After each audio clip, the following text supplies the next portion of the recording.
उपदेश दिया।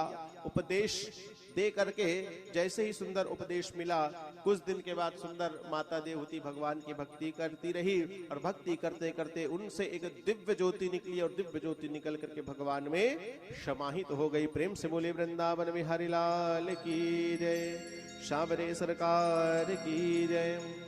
आनंद के धाम श्री सुखदेव जी महाराज ब्रह्म ऋषियों राज ऋषियों के मध्य बैठ करके भगवान की अनन्य कथाओं के बारे में बता रहे हैं, अनन्य लीलाओं के बारे में बता रहे हैं। आनंद के धाम से सुखदेव जी महाराज बोलने लगे कि हे परीक्षित, मैंने मनु और शत्रुपा के पहली संतान की कथा तुमको सुना दी, अब दूसरी बेटी की कथा मैं तुमको सुनाता हूं, ध्यान पूर्वक सुनो। दूसरी बेटी का नाम है आकुति। उनका विवाह हुआ रुचि प्रजापति के साथ। अब रुचि प्रजापति के साथ जब उनका विवाह हुआ ना, तो मनु जी ने उनसे एक शर्त रखी। क्या शर्त? कि जब भी अगर आपकी पहली संतान होगी ना, तो उस पहली संतान को आप हम में ला करके देंगे, तब मैं अपनी बेटी का विवाह आपसे करूंगा। रुचि प्रजापति जी बोले ठीक है, मैं तैयार हूं। तो आकुति का सुंदर विवाह कर दिया गया, और विवाह कर दिया गया ना, तो भगवान यज्ञ नारायण के रूप में उनके यहाँ जन्म लेते हैं। प्रेम से बोले यज्ञ नारायण भगवान की जय। भगवान के 24 अवतारों में भगवान यज्ञ नारायण का अवतार है। अब उनका विवाह जो है दक्षिणा के साथ किया जाता है। जैसे कोई यज्ञ होता है ना, यज्ञ होता है तो यज्ञ के बाद ब्राह्मण को दक्षिणा दिया जाता है, तब उस यज्ञ का फल हमको प्राप्त होता है। कई लोगों को बोला जाए, कई लोगों के यहाँ ब्राह्मण जब पूजन कराने के लिए जाते हैं, कर्मकांड कराने के लिए जाते हैं, विवाह कराने के लिए जाते हैं ना, तो जब ब्राह्मण दक्षिणा का बात बोलता है ना, तो निकाल करके क्या देते हैं, लो महाराज इनके 51 रुपए दक्षिणा ले लो। हा? पंडित पूजा कितने घंटे किया है? 4 घंटे। दे कितना रहे हैं? इन 51 रुपए दक्षिणा ले लो। और पंडित अगर बोले कि नहीं नहीं भाई इतने में नहीं होता है, आप दक्षिणा अच्छे से करिए, तब वो क्या बोलता है, महाराज आप मांग रहे हैं, ये दक्षिणा तो मन से होता है ना, दान तो मन से होता है ना। तो देखिए आप सबको बता दें कि दक्षिणा और दान दोनों अलग अलग है। ठीक है, दक्षिणा और दान दोनों अलग है। दान, पहले दान के बारे में बताते हैं, है ना। दान, अगर कोई ब्राह्मण आपके यहाँ ना पूजा किया, ना पाठ किया, कुछ भी नहीं किया है, आप अपने मन से जाकर के उनको कुछ भी दे दो, वो ब्राह्मण स्वीकार करेंगे। वो क्या है? दान। दान आप किसी को भी कर सकते हो, है? जो गरीब व्यक्ति है, जो बैठा हुआ है भिक्षा मांगने के लिए, उसको भी कर सकते हो, वो भी दान कहलाता है।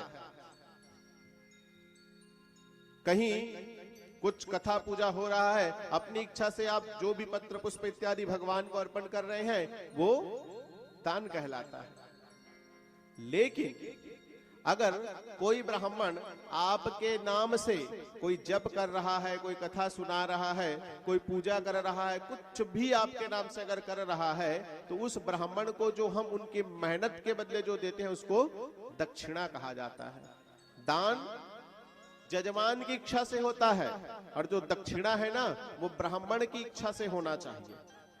वो ब्राह्मण 5 घंटे अगर आपके यहाँ पूजा किया, तो वो 5 घंटे का जितना उनका मेहनताना होता है, जितनी वृत्ति होती है, उतना ब्राह्मण को मिलना चाहिए। तो ब्राह्मण अगर संतुष्ट नहीं हुआ, तो आपका यज्ञ सफल नहीं होगा। आपका जो यज्ञ है, ब्राह्मण के संतुष्ट होने से ही आपका यज्ञ सफल होगा। है? तो लोग तो आजकल क्या करते हैं, शादी विवाह इत्यादि सब कर्म करते हैं, उसमें लाखों रुपए हर जगह पर वो खर्चा करते हैं, उड़ा देते हैं। है? लेकिन जब जो ब्राह्मण विधि पूर्वक ब्रह्म विवाह करवाता है, विवाह कार्य को वेद मंत्र के साथ संपन्न कराता है, उस ब्राह्मण को देने की बारी आती है, तो उस समय घर परिवार के लोग चढ़ाई कर देते हैं कि महाराज देखो आप लूटने के लिए आए हो, है? सब कुछ आपको ही लुटा दें क्या? सब कुछ आपको ही दे दे क्या? है? अरे उस समय तो तुमको ध्यान नहीं आता जब तुम बजाने में जो बजता है, डीजे बजता है और दुनियादारी क्या क्या आजकल बजवाते हैं उसमें खर्चा करते हो, तब तो तुमको ध्यान नहीं आता। हाँ, सबको भोजन कराने में जो खर्चा करते हो तब तो तुमको ध्यान नहीं आता है।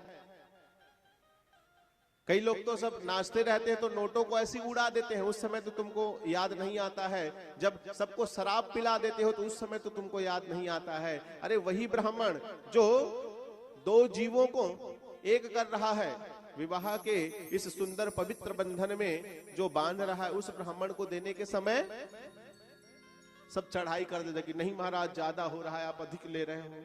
हा? तो इसी कारण देखो जितना भी विवाह होता है आजकल, एकदम कटु सत्य है, जितना भी विवाह हो रहा है ना, ज्यादा दिन क्यों नहीं चलता, ज्यादा दिन क्यों नहीं चलता। लोग शॉर्टकट के चक्कर में रहते हैं। ब्राह्मण कोई कर्मकांड कराने के लिए गया है ना, जाकर के ब्राह्मण को बोलते कि पंडित जी समय कम है, थोड़ा जल्दी करा देना। अब जल्दी जल्दी चक्कर में शॉर्टकट मंत्र पंडित जी पढ़े तो शॉर्टकट विवाह भी हो गया। इसी कारण ज्यादा दिन विवाह नहीं चल पाता है। गलती किसकी है? स्वयं की गलती है। वो ब्राह्मण जो अपना कर्मकांड करा रहे हैं उसको हम टोक रहे हैं, उनको हम प्रसन्न नहीं कर रहे हैं, तो भुगतेंगे ही। हा? तो दान अपनी इच्छा से होता है। आप कहीं भी जाकर के कोई भी ब्राह्मण मंदिर में पूजा कर रहा है उसको जो भी दे दें दान है। और दान के लिए अगर कोई बोल रहा है तब आप उनको बोल सकते हैं कि नहीं मैं दान कर रहा हूं या कर रहे हूं, उसके लिए आप नहीं बोल सकते कह करके। लेकिन दक्षिणा ब्राह्मण के अनुसार ही होना चाहिए। सुंदर यज्ञ नारायण भगवान का जन्म होता है, उनका विवाह लक्ष्मी स्वरूपा दक्षिणा के साथ होता है। तो कोई भी कर्मकांड होता है, कोई भी पूजा पाठ कथा भागवत इत्यादि होता है, तो ब्राह्मण को जब हम दक्षिणा देते हैं तभी उस यज्ञ का फल हमको प्राप्त होता है। तो दक्षिणा के लिए अपने विवेक का प्रयोग करना चाहिए, कभी भी उसमें बचाने के चक्कर में नहीं रहना चाहिए। और लोग उसी को बचाने के चक्कर में रहते हैं कि कितना बचा ले, कितना बचा ले। अरे आप अगर 2 4 10 20 50 हजार अगर बचा भी लेंगे तो जीवन चल जाएगा क्या है? उससे किसी का भी जीवन चलने वाला नहीं है। सबको प्रसन्न कर करके रहिए।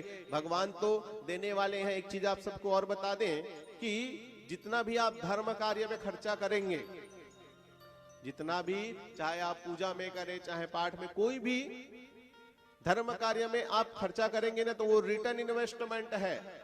भगवान कहीं ना कहीं कोई ना कोई रूप में ना उससे कई गुना आपको वापस करेंगे। भगवान किसी के धन को रखने वाले नहीं, वो खुद ही आपको वापस करेंगे। कोई ना कोई रूप में, कोई ना कोई तरीके से भगवान उसको आपको वापस कर देते हैं। तो धर्म कार्य में हमको कभी भी बाधा पैदा नहीं करना चाहिए। किसी को अगर कोई करा रहा है तो नहीं, ये इतना आप खर्चा कर रहे हैं, इतना नहीं, इतने में हो जाता है। ये सब जो सामने वाले को व्यवधान पैदा करता है, वो भी व्यवधान पैदा करने वाले को भी बहुत कष्ट मिलता है, बहुत दुख मिलता है। भगवान देख रहे हैं, देखिए भगवान